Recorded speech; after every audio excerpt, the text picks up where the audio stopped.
7 से 9 नवंबर जयपुर बनेगा बौद्धिक महाकुंभ की भूमि। जयपुर डायलॉग्स 2025 में एक मंच पर आएंगे वे सभी योद्धा, इतिहासकार, चिंतक, रणनीतिकार और धर्म रक्षक जिनकी आवाज़ है भारत की आत्मा। Neeraj Atri, Esther Dhanraj, David Frawley, CK Raju, Meenakshi Jain और बहुत सारे आपके पसंदीदा वक्ता जिनसे आप इस कार्यक्रम में भेंट कर सकते हैं। आप भी इस अनोखे उत्सव का हिस्सा बने, रजिस्टर करें और उपस्थित रहें। और यदि आप इस आंदोलन को और शक्तिशाली बनाना चाहते हैं तो हमारे क्राउड फंड में दान दें। QR स्कैन करके आप हमें योगदान दे सकते हैं। रजिस्ट्रेशन लिंक नीचे दिया हुआ है। नमस्ते। आप सभी से अनुरोध है कि कृपया हमारी चैनल को सब्सक्राइब करें और वीडियो को लाइक करें। तो आपने देखा कि राहुल गांधी का एटम बम और हाइड्रोजन बम के जो बीच वाला बम था वो पूरी तरह से असफल हो गया और अंत में वो ये भी कह गए कि उनका काम लोकतंत्र को बचाना नहीं है। ये बात तेजस्वी यादव को पहले से पता चल गई थी और इसीलिए राहुल गांधी की वोटर अधिकार यात्रा के बाद में, तुरंत बाद में तेजस्वी ने अपनी यात्रा अलग से चालू कर दी। और मज़े की बात यह है कि जो पॉइंट्स राहुल गांधी लेके चले थे उसमें से एक भी मुद्दा तेजस्वी यादव अब नहीं उठा रहे हैं। तेजस्वी यादव जो है वो अपने काम की बात कर रहे हैं। तेजस्वी यादव जो उन्होंने नियुक्तियां की थी उसकी बात कर रहे हैं और तेजस्वी यादव जो है वो बेरोज़गारी की बात कर रहे हैं, युवाओं की बात कर रहे हैं, मुद्दों की बात कर रहे हैं। बेसिकली नीतीश कुमार जी की असफलताओं को, जो तथाकथित असफलताएं उनको मानते हैं, उनको उजागर करने का प्रयास कर रहे हैं और एक तरह से राहुल गांधी से पूरी तरह से अपना पिंड छुड़ाते हुए दिख रहे हैं। क्यों? क्योंकि राहुल गांधी ने तो ऐलान ही कर दिया है कि लोकतंत्र बचाने में उनका कतई विश्वास नहीं है। उनका केवल एकमात्र ध्येय ये है कि उनको कुछ भी बोलना है और उसके बाद दूसरे आकर सफाई देते रहें और उनके सहयोग में आने वाले लोग जो हैं वो बुरी तरह से पिट रहे हैं। जैसे राजदीप सरदेसाई पिट गए कल। उन्होंने कल पुराने जो चीफ इलेक्शन कमिश्नर थे N. गोपालास्वामी जी, उनको बुला लिया और SIR के बारे में बात करने लगे तो N. गोपालास्वामी जी ने उनको धो दिया और कहा कि भाई हमने भी किया था 2007 UP इलेक्शन के पहले 52 लाख लोग हमने डिलीट किए थे और कोई 30-32 लाख जो थे वो ऐड किए थे, तो इसमें कौन सी नई बात है, बल्कि अब तो ज़्यादा ट्रांसपेरेंट तरीके से हो रहा है। तो ये सब देखते हुए तेजस्वी यादव को ये पूरी तरह से भरोसा हो गया कि भैया इन तिलों में कतई तेल नहीं है। ये वोटर अधिकार वाली जो बात है वो कम से कम बिहार में तो पूरी तरह से फालतू है और ये सारा कार्यक्रम राहुल गांधी ने इसलिए किया था कि वो आगे आके बार्गेनिंग कर सके। लालू ने समझाया तेजस्वी को कि तुम बेवकूफ़ हो, तुम बेवकूफ़ थे या नहीं थे पता नहीं, लेकिन तुम बन गए पूरी तरह से बेवकूफ़। इन बातों में मेरे से सलाह ले लिया करो।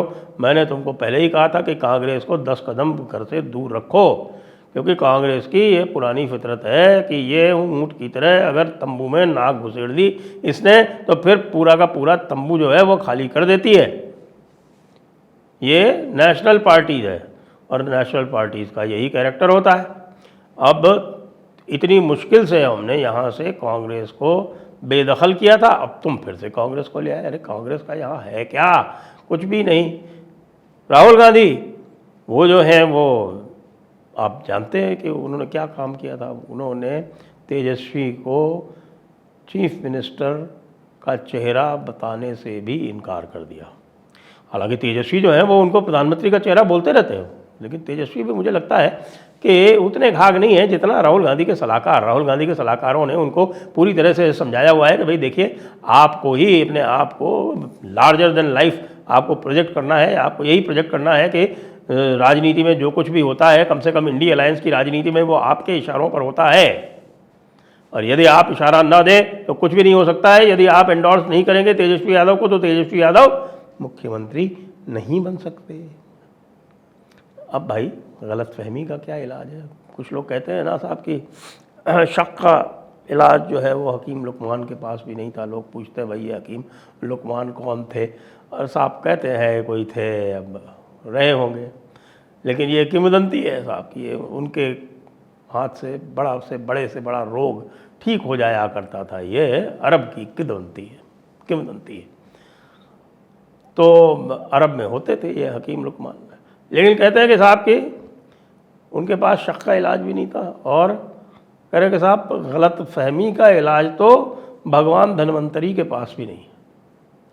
यदि किसी को गलत फहमी हो जाए कि वो इतना बड़ा राजनेता है कि वो उसके इशारे से सारी चीज़ें चलती हैं, और वो संविधान की लाल किताब दिखा दिखा के कुछ भी झूठ बोलेगा, लोग उसको मान लेंगे, वो उससे होता नहीं है। राहुल गांधी ने क्या किया कि सीधे सीधे कहा कि भाई देखिए, ये 70 सीटें आपने हमको पिछली बार दी थी, तो इतनी तो आप हमको देंगे ही, क्योंकि ये तो पुराना तय हो चुका है ना, ये तो फॉर्मूला है। तो बताया कि लालू ने कहा तेजस्वी से कि तू किनारे हट बेवकूफ़, अक्ल नहीं तेरे को बात करनी से, मेरे से बात करवाएंगे। तो लालू ने बताते कह दिया कि ऐसा है भाई, सीटें तो उसी अनुपात में मिलेंगी जिस अनुपात में सीटें जीती गई हैं,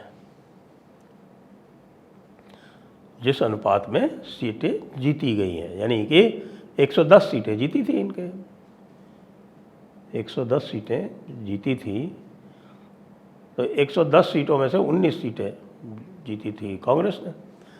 तो 110 में से 19 का मतलब हुआ कि लगभग 18%, मान लीजिए 18% सीटें जीती थी। तो 18% सीटों का मतलब होता है कि 234 की 18% सीटें जो है वो जाके कोई 40 के आसपास पड़ती हैं, कि 40 के आसपास सीटें मिलेंगी।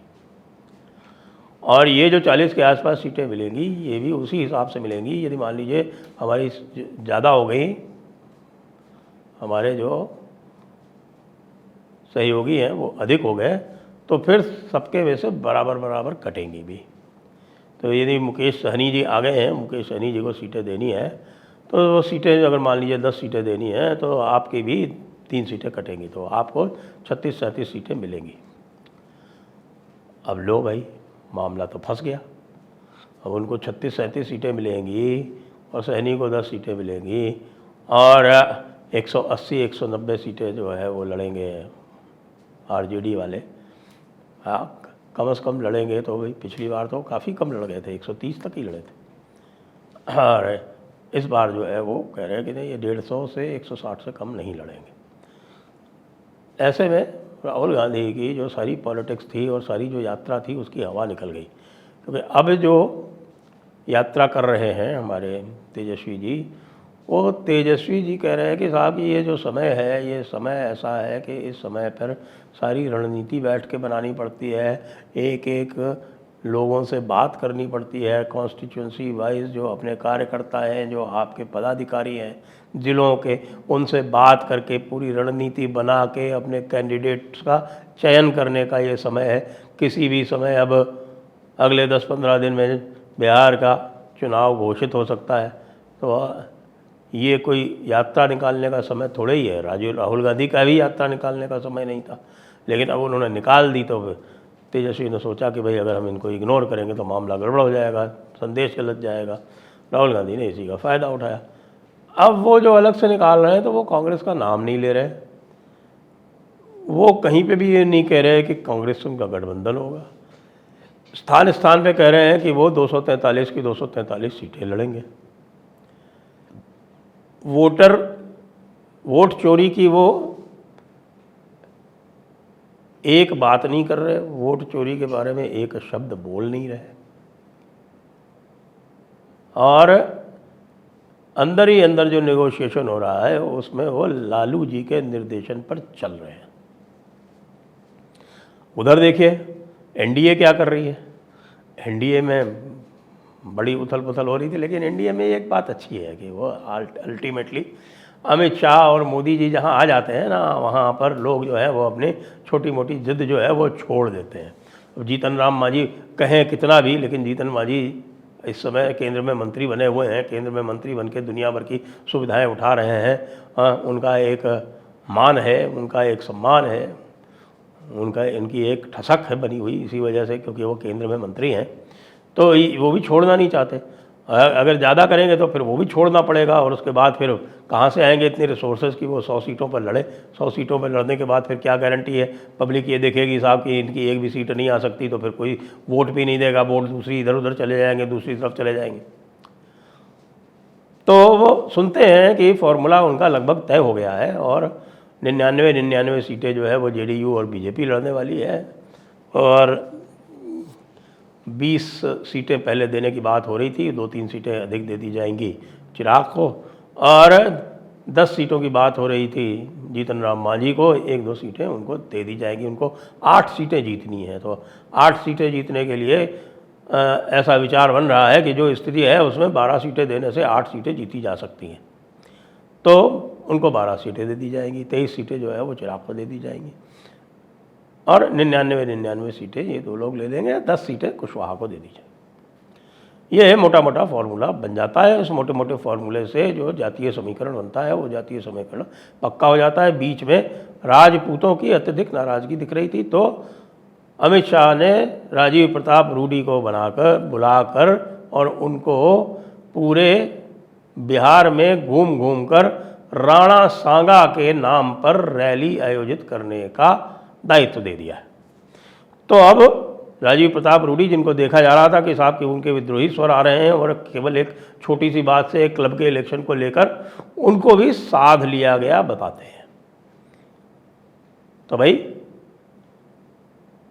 अब यदि बिहार का चुनाव बुरी तरह से हारती है, बुरी तरह से आपकी इंडी अलायंस हारती है, तो फिर आप राहुल गांधी की इस बात को मत भूलिएगा कि उनका काम लोकतंत्र बचाना नहीं है, और कम से कम जहां पर उनके सहयोगी की सरकार बनने की कोई भी चांस है, तो उस सहयोगी की सरकार बचाने में कोई योगदान करना भी उनका काम नहीं है।